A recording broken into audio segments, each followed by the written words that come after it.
नमस्कार है नमस्कार। आज युके को सबैभन्दा हटेस्ट डे जस्तो लाग्छ 33 डिग्री सेल्सियस बिहानको समय हो यो युकेमा।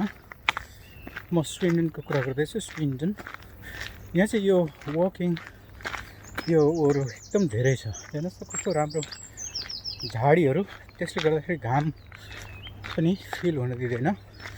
यसैको इन्जोय लिइरहेको थिएँ लास्ट विक थर्सडे। आज पनि थर्सडे हो।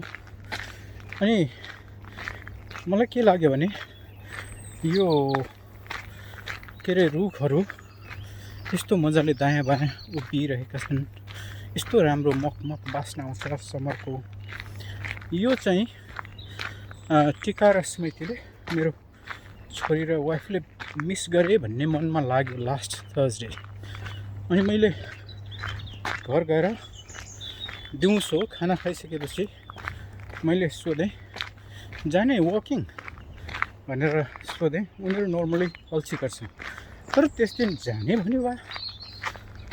अनि दुईजनाले लिएर हिँडेँ।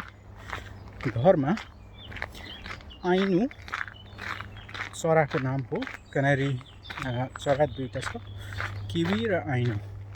त्यो आइनु चाहिँ स्मृतिले नट फिलिङ वेल भन्दै थियो। मैले सोचेँ ठिकै हुन्छ होला, किनभने हामी जहिले पनि, म प्रायः हप्तामा 2-3 चोटि म ढिँडो खान्छु। त्यस्तै ढिँडो म दिन्छु। त्यो स्मृति र के अरे किवी र आइनुले ढिँडो खान्छन्। केही अगाडिसम्म ढिँडो खाइरहेको थिएँ। अनि ठिकै होला भनेर हामी हिँड्यौँ। फर्किँदाखेरि चाहिँ आइनु चाहिँ मरिरहेको रहेछ। सो डेभेस्टेटिङ। म अहिले बुद्धिस्ट विजडम सुनिरहेको छु। मैले यस्तो धेरै भिडियोजहरू अपलोड गरेँ योभन्दा अगाडि। यो अपलोड गर्ने पनि मै छु अहिले, सुन्ने पनि मै छु। तर कालान्तरमा कहीँ कतै सुन्नुभयो भने केही विजडमहरू मैले अपलोड गरेको छु।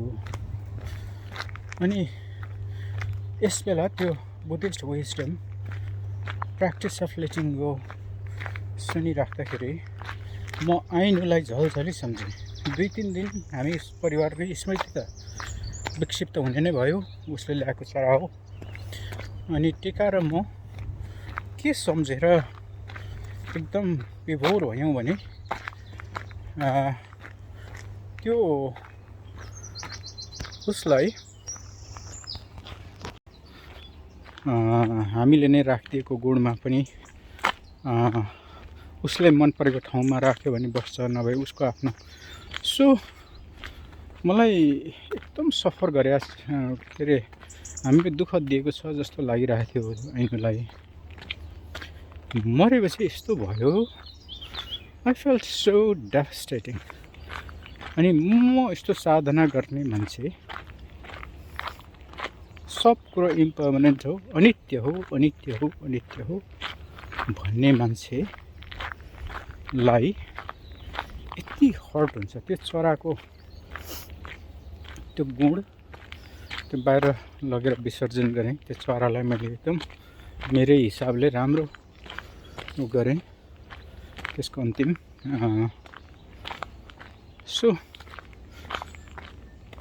मैले अहिले यो लेटिङ गो सुन्दै गर्दाखेरि मनमा के भयो भने, यदि मैले त्यो आइनुलाई दुःख दिएँ भन्ने दृष्टिकोणबाट सम्झिँदै गएँ भने मन भतभत पोलेर आउने। तर होइन, फेरि हाम्रो घरमा चाहिँ त्यो चरा घरभरि डुल्थ्यो। अनि मलाई एउटा कुरामा के लाग्छ भने, त्यो आइनु र किवी हामीले जहाँबाट ल्यायौँ त्यहाँ चाहिँ केजभित्र नै थियो।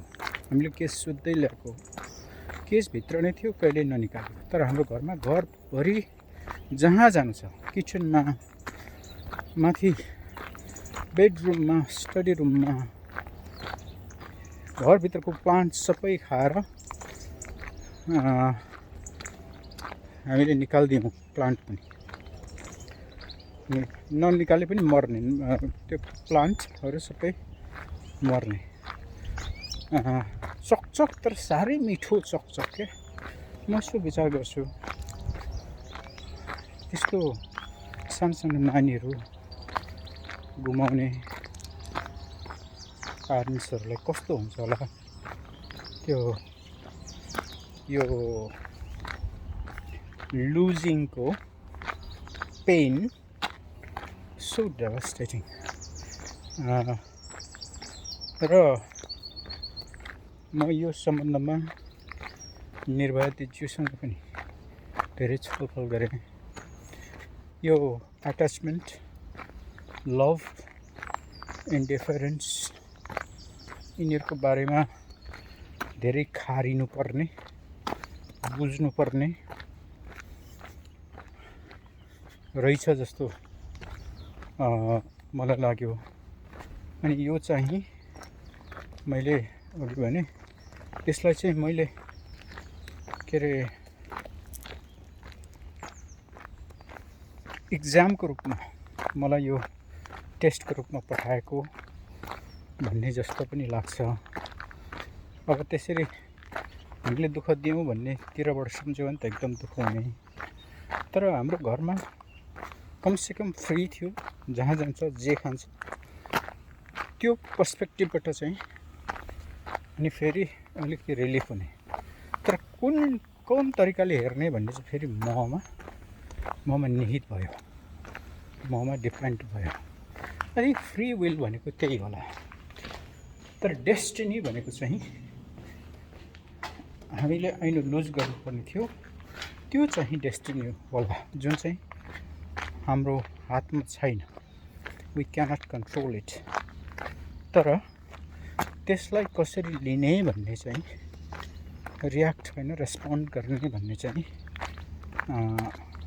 त्यो मेरो हातमा छ, हाम्रो हातमा छ। त्यही होला फ्री विल भनेको आई थिङ्क। आज चाहिँ अलिकति लामो भयो भिडियो। यो गर्दै गर्दाखेरि म पनि के सम्झेँ भने अब चाहिँ त्यो ऐनुको विषयमा एउटा स्टोरी लेखौँ कि जस्तो लागिरहेछ। घाम एकदम छ अहिले, बिहानको